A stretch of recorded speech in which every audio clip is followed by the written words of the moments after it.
Hi there, we're here to review this very inexpensive $20-something odd scope from Amazon. It is a made in China 4x32 compact scope. You can see it's mounted here, this airsoft rifle. Yes, there's a magazine in it, but it's an airsoft rifle. You can tell it's got a little orange plug here on the end. And it's made by KWA, really nice airsoft company, by the way. It says it's 4x32, says it has a fiber optic sight, has 4x magnification with a 32mm objective. It's got triple illumination, red, green, or blue, and 3 brightness settings for both, or for all 3. It's finished in black and has an 8-inch pupil extension, whatever that is, or exit pupil, 8-inch, whatever an exit pupil is. It says field of view 7. 7 what? Don't know. Length inches, 5.5 inches, 15.9 ounces. Okay, so it's not making any absurd claim like shock-proof or waterproof or anything like that. Actually, it does. It says 100% shock, recoil, fog-proof, and nitrogen-filled. Okay, well, we'll put that to the test. So it says preset parallax adjusted for 100 yards. And now in the instructions, it also says that the reticle is graded for 100, 200, and 400 yards. But it doesn't say what ammunition it's rated for at 100 yards to get those automatic offsets for what it has set up. We tested out the illumination. In daytime, the only illumination that works is full on bright, whether it's red, green, or blue. In low light, the lowest illumination setting is so bright it all but obliterates your target.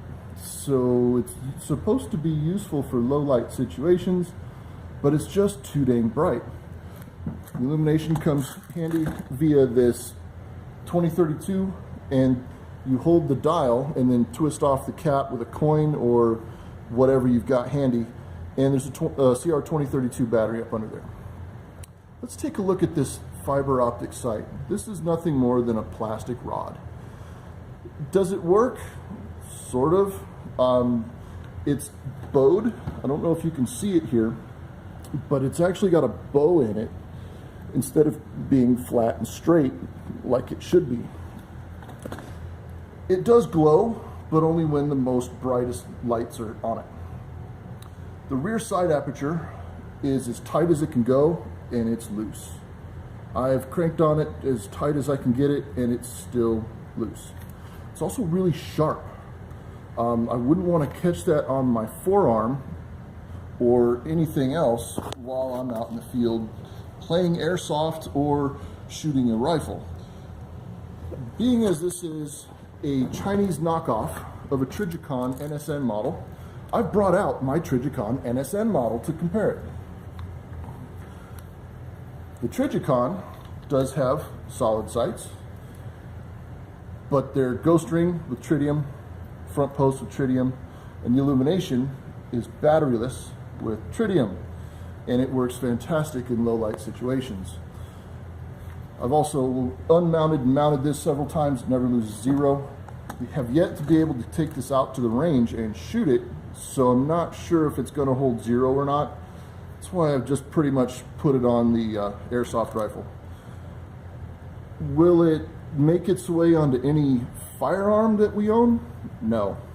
I just don't trust it enough to do that with. Oh, I do need to go over one other thing here. You can unscrew these caps on top and to the right, and this adjusts left, right, this adjusts up, down.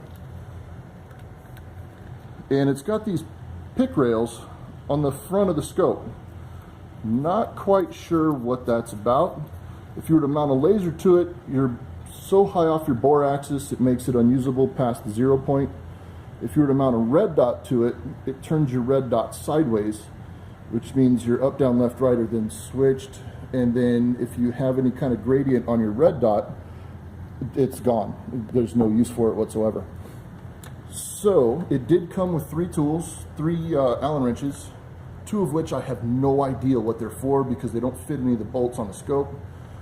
One of which does fit a couple little things here and there, but it's like the rear cap. Why would you take the rear cap off? It does fit the ring here to take off the rear sight if you'd like to, which we might recommend, seeing as how it's so sharp. It'll catch on your clothes, catch on your arm, could cut you and scrape you. That would not be fun. Anyway, that's our quick and dirty review of this inexpensive, made in China 4x32 compact scope.